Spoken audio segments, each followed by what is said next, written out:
Bonjour tout le monde. Alors aujourd'hui, je vais revenir sur un trade de news que j'ai effectué sur le titre Monakea. Donc Monakea, c'est une medtech qui a développé une plateforme d'imagerie médicale constituée cette plateforme s'appelle Cellvisio, constituée d'un endoscope et d'un microscope. Donc la société s'est introduite en bourse dans les années 2010 ou 2012, je ne sais plus, on verra le graphique. Donc au début, on nous présentait la société comme voilà, elle devait afficher des belles perspectives de croissance avec un chiffre d'affaires qui devait fortement décoller. Donc c'est ce qui s'est passé au cours des premières années. Le chiffre d'affaires a décollé, je crois, il y avait des taux de croissance de 50, 70%, 80% dans les années 2013-2014. Et assez rapidement, le chiffre d'affaires, la croissance des chiffres d'affaires a commencé un peu à patiner. Alors au niveau du graphique, on va commencer par le graphique. On voit que le plus haut, 2011, donc introduit en bourse, ça doit correspondre à l'introduction en bourse, 2011, plus haut à 18 euros, 18,7. Et là, ce matin, avant l'explosion du cours de Monakea, le titre coté 0,5 euros. Donc je reviens sur les causes de l'explosion du titre Monakea ce matin. Donc on voit que voilà, un parcours un peu calamiteux comme de nombreuses medtech. Et au niveau du chiffre d'affaires, de l'évolution du chiffre d'affaires, on voit qu'en 2018, le chiffre d'affaires il s'est élevé à 6,7. 2019, on a une croissance, on va dire, autour des 15-20%. Après 2020, régression du chiffre d'affaires. 2021, retour de la croissance, mais on voit que la croissance ne repart pas encore fortement. À côté de ça, on voit qu'on a des pertes récurrentes, des pertes opérationnelles entre moins 12, moins 13. Une trésorerie qui glisse tout au long des années. Alors en plus, il faut savoir que la société a procédé à beaucoup d'augmentation de capital. On voit que la trésorerie fond. Là, on est à 17 millions, 8, 9, 8. Donc ça augmente à chaque fois grâce aux augmentations de capital. Et la société, après, s'endette, finit par s'endetter. Donc on voit une santé financière, donc une dette qui atteint 27 plus 1,8. On était presque à 29 millions. 29 millions fin 2021 avec une trésorerie de 12 millions. Donc on voit qu'en plus la dette est plus importante que la trésorerie, ce qui est plutôt problématique pour une medtech qui en plus a un chiffre d'affaires qui a du mal à décoller fortement et qui en plus est loin d'être rentable. Donc là, qu'on voit ce genre de bilan chez une medtech, il y a de quoi s'inquiéter, surtout au niveau de l'évolution du chiffre d'affaires. Le chiffre d'affaires, est en croissance, mais pas suffisamment. Et puis surtout, les pertes ne se réduisent pas. Je crois qu'il y a eu aussi des changements d'équipe commerciale, etc. Donc on voit qu'au niveau des stratégies, la stratégie a été revue. Donc voilà, c'était pas très rassurant. Cette évolution du chiffre d'affaires et des chiffres n'était vraiment pas très rassurant. Donc moi, ce titre, je ne le suivais plus en fait. Ça faisait très longtemps que je ne l'avais pas tradé. En plus, au niveau graphique, on voit que le titre... là, on voit que le titre, c'est une grosse tendance baissière avec vraiment très peu de news. Et en plus, quand on avait des news, le titre était vendu. Donc vraiment un titre qui commençait, qui pouvait commencer à inquiéter certains investisseurs, en tout cas qui pouvait inquiéter les actionnaires, ceux qui avaient des titres Monakea. Alors la capitalisation boursière avant la hausse de ce matin atteignait 22 millions, mais ces 22 millions, il ne faut surtout pas oublier de prendre en compte la dette et le niveau de trésorerie. Et c'est ce qu'on appelle, on calcule la valeur d'entreprise. Et donc en tenant compte de cette dette qui avait augmenté en tenant compte de la trésorerie, on avait une valeur d'entreprise autour des 39 millions. Alors 39 millions... lorsqu'on regarde, parce que généralement c'est une medtech, donc les medtech on les valorise, vu qu'elles sont rarement rentables, on les valorise sur le ratio valeur d'entreprise sur chiffre d'affaires. Et lorsqu'on fait le ratio valeur d'entreprise sur chiffre d'affaires, donc on était sur une valeur d'entreprise de 39 divisé par 7. On était sur un ratio VE sur chiffre d'affaires de 5,5. Alors 5,5, on ne peut pas dire que certes la CAPI avait fondu, mais malgré tout, 5,5, ce ratio de 5,5 pour une medtech, ça reste élevé, étant donné qu'on a eu par le passé des sociétés comme Vexim qui était une medtech française qui s'est fait racheter. Elle s'est fait racheter sur un ratio de VE sur chiffre d'affaires autour des 7, alors que la société Vexim affichait des taux de croissance beaucoup plus important et qu'elle était vraiment tout proche de la rentabilité, qu'elle avait dégagé déjà des résultats opérationnels dans le vert sur un semestre, tout comme Medicrea aussi. Medicrea a dû se faire racheter autour d'un VECA compris entre 6 et 7. Donc là, on a des sociétés donc on va dire avec des évolutions du chiffre d'affaires meilleurs, avec des chiffres d'affaires mieux orientés, avec déjà en plus ces sociétés comme Vexim et Medicrea réalisaient des chiffres d'affaires qui dépassaient les 50 millions. Et ces sociétés-là s'étaient fait racheter donc sur des VECA de 7, alors que Monakea est sur un VECA de 5,5 en plus, alors qu'elle est vraiment mal en point. Donc une CAPI de 22 millions, pour moi, c'était, on va dire, la société était à son prix au vu de la santé financière et au vu de l'évolution de son chiffre d'affaires et aussi de l'évolution de son business qui était vraiment pas très encourageant pour la suite. Mais ce matin, avant l'ouverture des marchés, grosse news, Monakea annonce une joint venture, donc c'est la création d'une co-entreprise avec Tasly Pharma. Donc Tasly Pharma, c'est une pharma chinoise qui réalise plusieurs milliards de chiffre d'affaires. Donc on voit qu'elle crée une joint venture donc avec Tasly Pharma. Et puis surtout, lorsqu'on regarde, Monakea va recevoir de la part de Tasly, va recevoir 10 millions de dollars, soit quasiment 10 millions d'euros.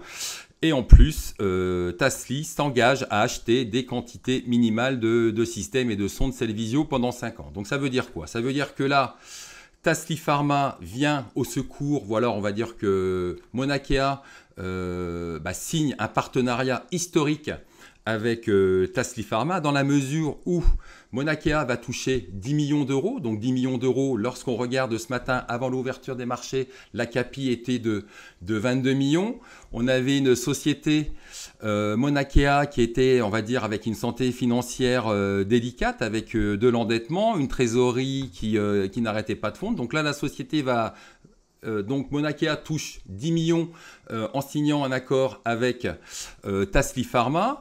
Donc en plus, via la joint venture créée avec Tasly, Monakea va pouvoir vendre ses produits en Chine. Donc elle va avoir une fenêtre de vente vers la Chine. Donc ce qui est quand même la Chine, bon je vous parle pas de la taille du marché. En plus, Tasly Pharma, c'est une grosse pharma, donc il y a certainement ses points d'entrée.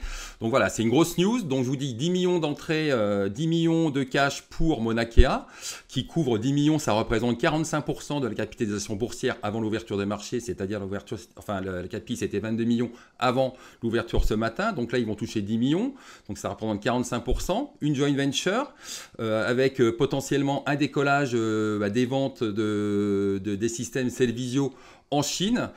Et en plus Tasly qui s'engage à acheter des quantités minimales de systèmes Cellvizio à Monakea. Donc vraiment 3 bonnes nouvelles. Et puis en plus la 4e bonne nouvelle, c'est qu'on peut se dire que peut-être qu'à terme Tasly pourrait pourrait lancer une OPA sur Monakea.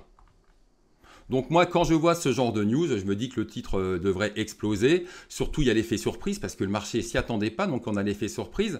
C'est vrai qu'on est actuellement dans un marché baissier. Il y a beaucoup de nouvelles qui sont vendues, des petites nouvelles de contrats, etc. Mais là, la nouvelle, elle est vraiment énorme pour Monakea.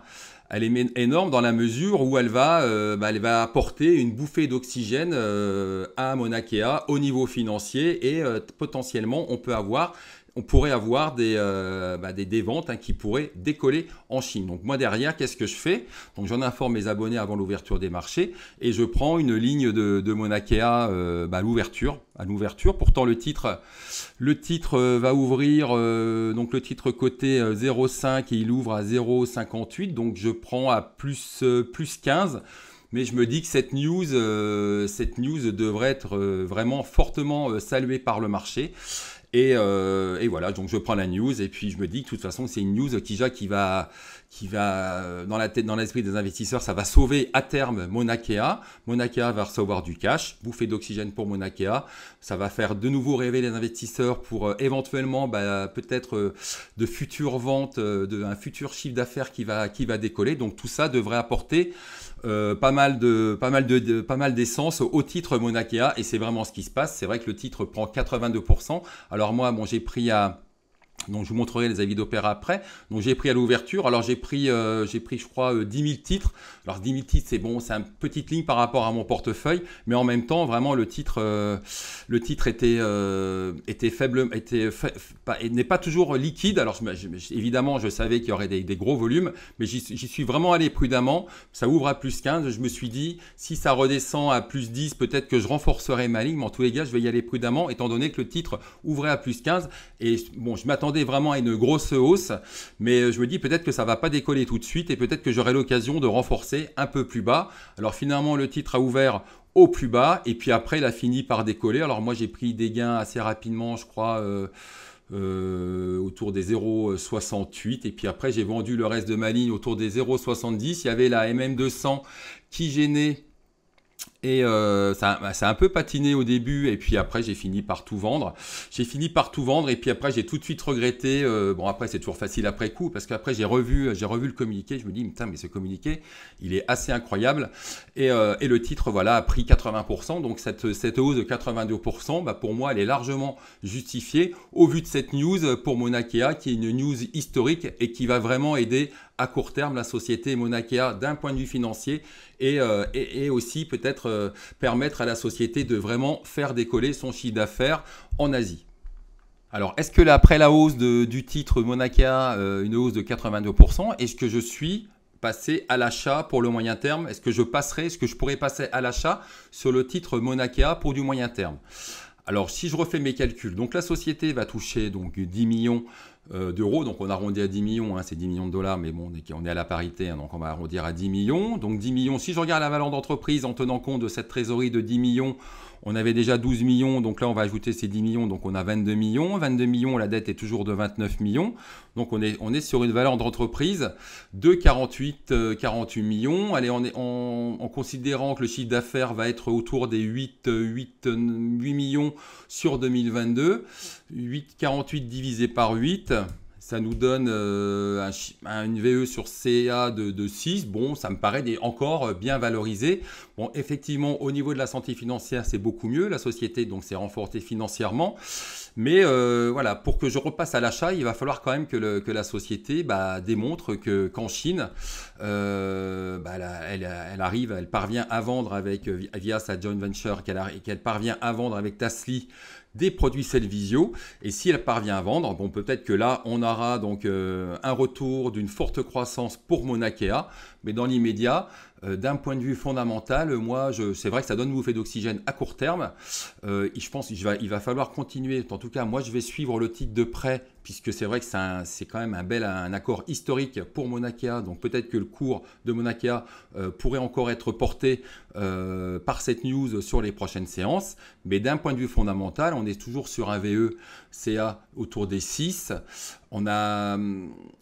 le chiffre d'affaires, le décollage du chiffre d'affaires n'est pas encore avéré. On va voir combien de temps ça va prendre. Peut-être que ça va prendre 1 an avant que le chiffre d'affaires de Mauna Kea décolle en Chine. Donc, dans l'immédiat, moi, je pense d'un point de vue fondamental, moi, je n'ai vraiment pas envie de passer à l'achat sur le titre Mauna Kea. Mais par contre, je vais suivre le titre de près. Je vais surtout suivre l'évolution du chiffre d'affaires pour les prochains trimestres, prochains semestres. Mais d'un point de vue fondamental, moi, ça me paraît à son prix. Après, d'un point de vue technique, au niveau du graphique, donc on voit qu'on a une belle hausse, donc c'est vrai que ça peut faire peur, hein. On voit une hausse de 80%, donc c'est vrai que moi si le titre m'apparaissait encore faiblement valorisé, franchement même après une hausse de 82%, ça ne me dérange vraiment pas d'acheter le titre, hein. Mais là d'un point de vue technique, on est, si on casse le plus haut, hein, si on casse le dernier plus haut demain, peut-être que je pourrais tenter un trade et après un trade pour tenter, pour viser cette target, hein, cette barrière psychologique des 1 euro. D'ailleurs, on voit qu'on a un petit gap qui n'a pas encore été fermé. Peut-être que là, la prochaine cible, ça pourrait être là. Si on casse le dernier plus haut, donc la prochaine cible, on est plus bas 1,02, donc un petit gap entre 1,01 et 1,02. Donc voilà, c'est ce que je pourrais tenter sur le titre. Après, si demain le titre baisse de 10, 15, 20%, peut-être que je pourrais tenter quelque chose pour faire du très court terme. Mais voilà, en tout cas, je vais suivre le titre de près, je vais le trader. Donc j'ai tracé sur le graphique là les niveaux, on va dire les niveaux majeurs que j'ai repérés. Donc là, on voit, donc il y avait les 1,01, 1,02. Ici, il y a les 1,11. 1,11 qui pourrait être après la prochaine résistance. Et puis après, il y aurait peut-être aussi ces niveaux-là. Ouais, là, c'est vraiment là, les 1,24. Après, ça serait les 1,24. Le prochain niveau de résistance. Donc voilà, mes niveaux de résistance sont tracés. Et ça va me permettre de me guider pour éventuellement trader le titre. Et puis voilà, j'espère que cette vidéo vous aura aidé. Et puis si c'est le cas, n'hésitez pas à liker et à vous abonner à la chaîne. Et je vous dis à bientôt.